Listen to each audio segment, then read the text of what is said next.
ভবন পুড়িয়েছে, এর থেকে দুঃখের আর কি থাকতে পারে? যে স্মৃতিটুকু নিয়ে আমরা জীবন বেঁচেছিলাম, সেই স্মৃতিটুকু সম্পূর্ণ পুড়িয়ে শেষ করে দিল। এবং সেখানে তারা রুগী ডান্স করে, আগুন দেয়, আর যেভাবে জাতির পিতাকে তার গোড় ভাঙে এবং তার উপরে অবমাননা করা, যাদের ভিতরে এতটুকু রক্ত আছে, বাংলাদেশের মুক্তিযুদ্ধের এতটুকু চেতনা আছে, তারা কি এটা সহ্য করতে পারে? সেজন্য বললাম যে আমাদের তরুণ সমাজ, যুব সমাজ, তাদের কাছে জানতে হবে যে বাংলাদেশ কোথায় ছিল আর আমরা কোথায় কত উন্নত করেছিলাম। আওয়ামী লীগ না আসলে তো কোনদিন এটা হতো না। আজকে যে সবকিছু ধ্বংস করা হলো, সেটা কেন করা হলো? এই কারণে বলা হয়েছিল যে নিত্য প্রয়োজনীয় জিনিসের দাম বেড়েছে, সেই জন্য মানুষ বিক্ষুব্ধ। এখন কি অবস্থা? আমাদের সময় তো খাবার পেত। 1 কোটি পরিবারকে আমরা কার্ড দিলাম মাত্র 30 টাকা কেজিতে চাল, আর 58 লক্ষ পরিবারের জন্য করেছিলাম মাত্র 15 টাকায় 15 কেজিতে চাল কিনতে পারবে। বয়স্ক ভাতা, বিধবা ভাতা, প্রতিবন্ধী ভাতা, মুক্তিযোদ্ধা ভাতা দিয়েছি, সব বন্ধ। 43 লক্ষ কার্ড বাতিল, ওই টাকাটা মেরে খেয়েছে, আর কিচ্ছু না, ওই ইউনুসগণ মেরে খেয়েছে, এটা হলো বাস্তব।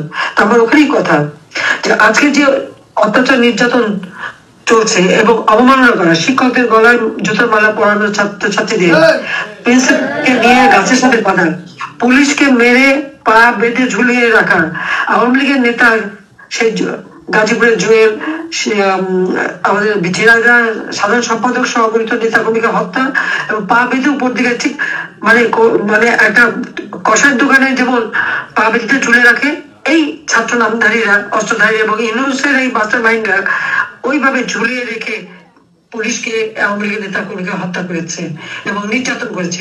এটা কোন ধরনের কথা? একটা অন্তঃসত্ত্বা পুলিশ কনস্টেবল মাপ চেয়েছে, ভাই আমাকে মাপ করেন, আমার পেটে বাচ্চা, আমাকে মাপ দেন, তাকে পিটিয়ে পিটিয়ে মেরেছে, পিটিয়ে পিটিয়ে মারো, গত কয়েকদিন আগে মারলো।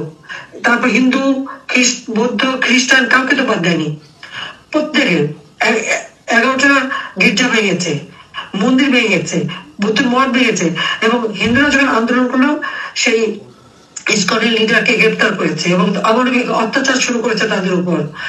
এই মানে সংখ্যালঘুদের উপর এই অত্যাচার কিসের জন্য? কেন তাদের উপর এইভাবে নির্মম ভাবে তাদের অত্যাচার করা হচ্ছে এবং তাদের উপর হামলা করা হচ্ছে? সেটাই তো প্রশ্ন। একদিকে সংবাদের লঙ্ঘনে ক্ষমতায় গেছে, জোরে ছিল ক্ষমতায়, কি বলছে তার বিরুদ্ধে দুর্নীতির মামলা হয়েছিল 6টা, সাথে সাথে সেই মামলা বাতিল। 666 কোটি টাকা তার কাছে ট্যাক্স, আর কি কোনো সম্পত্তি নেই, এত ট্যাক্স আর করবে, সেই ট্যাক্স সে দেবে না, সেটাও মানে বাতিল করে দেওয়া হবে। আবার অন্যকে বলে ট্যাক্স, তুমি ট্যাক্স ব্যবসা বাণিজ্য করে তোমার ইন্ডাস্ট্রি থেকে শুরু করে এত কিছু, আর সেখানে তুমি অন্যদেরকে বলো ট্যাক্স দিচ্ছে, এটা কথা বললো।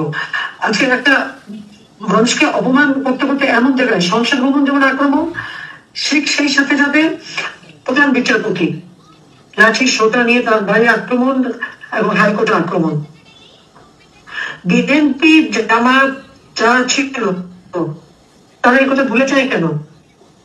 দিন এবার থাকে না, দিন পরিবর্তন পায়, কিন্তু এই যে লাঠি সোটা নিয়ে ছাত্ররা দিয়ে অপমান করা এবং দেশের কোনো মানুষ সম্মান সে পদত্যাগ করেছে, পদত্যাগ করেছে, বাকি যারা পদত্যাগ চায়নি তাদেরকে সরিয়ে দেওয়া হয়েছে এবং সব জায়গায় দলীয়করণ, সব জায়গায় বিএনপি আর জামাতের লোক বসানো। কাজে ন্যায় বিচার পাবার যে অধিকারটা মানুষের, সেই ন্যায় বিচার পাবার অধিকারও নেই। সংসদ সে ন্যায় বিচার পাওয়ার অধিকার নেই। আর এক্সিকিউটিভ অথরিটি হেড হিসেবে আমি তো পদত্যাগও করার সময় পাইনি, এমন ভাবে আক্রমণ করা হলো, কাজে আমিও সরে আসতে বাধ্য হলাম। এবং আজকে যে নির্বাচন কমিশন, প্রথম আইন করে আমরা নির্বাচন কমিশন গঠন করলাম, সেটা পছন্দ হলো না।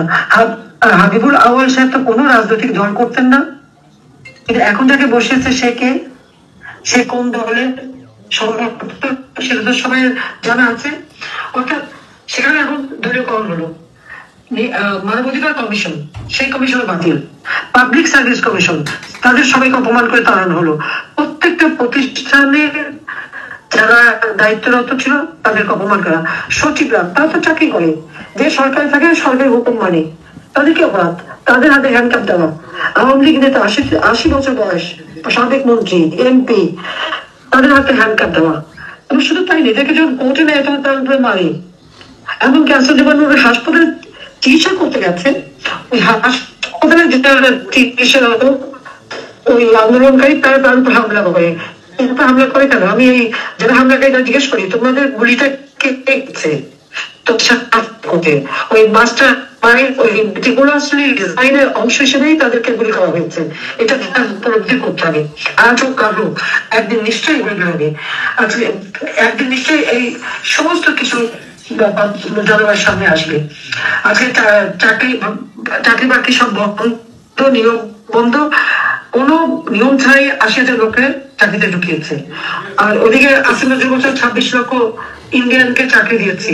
এখন ক্ষমতা আছে ২৬ লক্ষকে চাকরি থেকে বের করা যাবে না এখন পর্যন্ত। ধোকাবাজি দিয়ে মানুষকে বিভ্রান্ত কেন করলো সে? আয়না ঘর কোথায়? আয়না ঘর এখন তো আয়না ঘর, এখন গোটা বাংলাদেশে আয়না ঘর হয়ে গেছে। গ্রাম পর্যায়ে পর্যন্ত আমাদের নেতা কর্মীরা